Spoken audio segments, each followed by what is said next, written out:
Hi everyone, welcome to the second Vane Devlog. If you missed it, Vane version 1 was released on our website and on Steam, and shortly after this upload version 2 will be available, also on Steam. While you're on the Steam page, we encourage you to wishlist it. Wishlisting the game puts us in Steam's good graces, so we'd definitely appreciate it. The link is in the description. We're going to go based on the changes from the last devlog, so some of this might be old news to you. Let's jump right in. We've created a sandbox map to test out weapons, health conditions, crafting, and more. This offers a safe way to play with the game's mechanics without risking your character's progress. We plan on expanding the map as more mechanics get implemented. Currently, you can test crafting, weapons, zombies, construction, health and conditions, and more.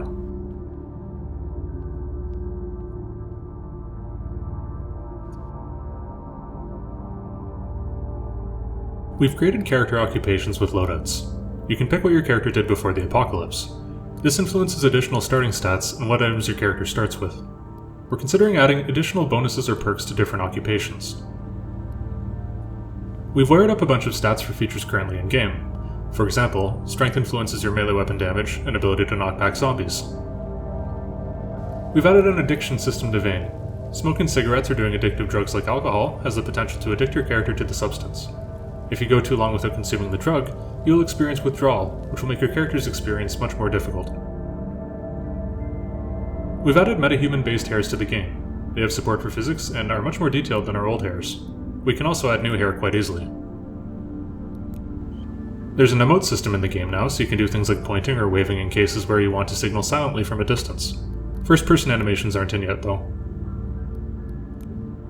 We've added some more water mechanics. Characters now drown in water, and getting tired in water will cause you to sink to the bottom. It's not a good idea to traverse a river without a boat. This, of course, is tempered by your character's physical fitness stats, so if you're going to swim across rivers, make sure you're up for it. We've added a uniqueness system to Vane. These are like traits in other games. Generally, they are permanent conditions applied to your character, which will have positive or negative effects on your gameplay experience.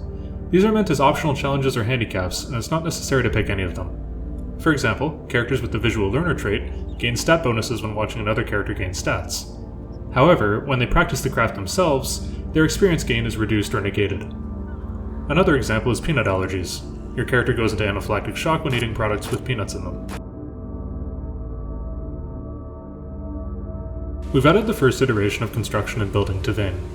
Similar to other survival games, the first structure you're expected to build is the utility cabinet. The UC acts as your base's central hub, where you can view stats and maintain the structures you've built. It contains a shared inventory, acting like a pool of resources for groups of survivors, and anyone who has permission to build a structure on your base can draw from this pool when building. In terms of fortifications, you can board up windows, and that's about it right now.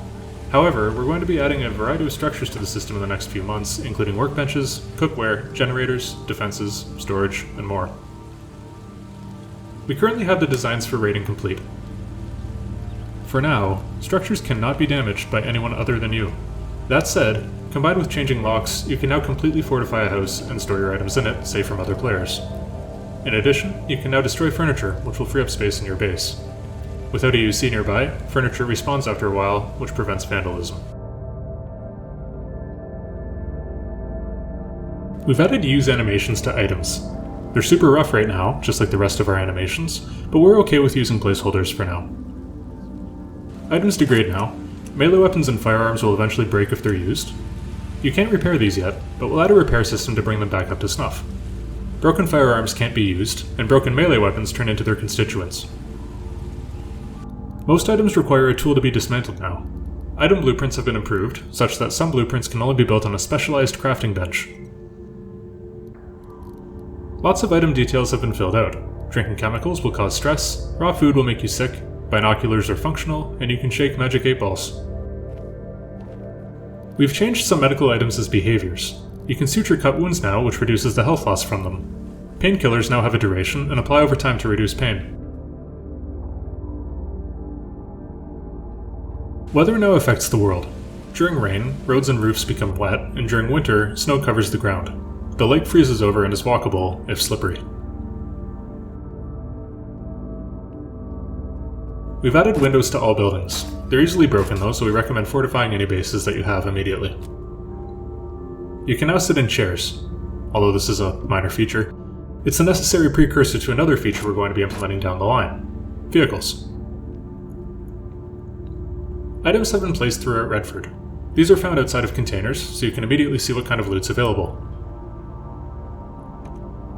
New power and water substations have been created.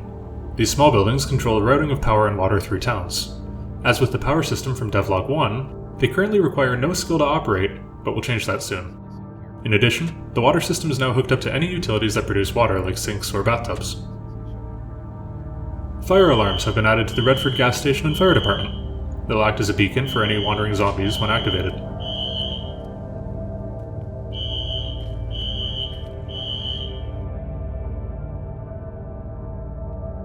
We're going to be introducing a Canary beta branch to Steam.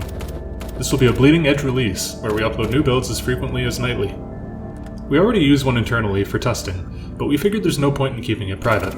It should be considered very unstable and not suitable for playing normally, but if you just want to see a bug you reported has been fixed, or if there's a new feature we snuck in, this is the branch for you. You can opt into it by changing the settings in the demo's beta settings on Steam once version 2 is out. We've made the server browser functional and switched the servers over to Steam. You can now join servers from here. We've added location markers to the compass. These indicate unvisited or visited locations of interest. We think these will help prevent players from wandering through forests aimlessly looking for content. Zombies now spray blood when shot. We've added several improvements to zombie damage, including more animations and sounds when attacking them. We've added a VSync option to the graphics settings of Vane, as well as AI-powered upscaling using AMD's FSR2. This should help players on lower-end PCs achieve higher visual fidelity. We've added some preliminary localization support. We're going to start off supporting simplified Chinese, German, and Portuguese, as these languages are used by the bulk of our non-English players. We'll add more languages down the line. Expect some basic language support for version 3. Finally, we've added Linux support.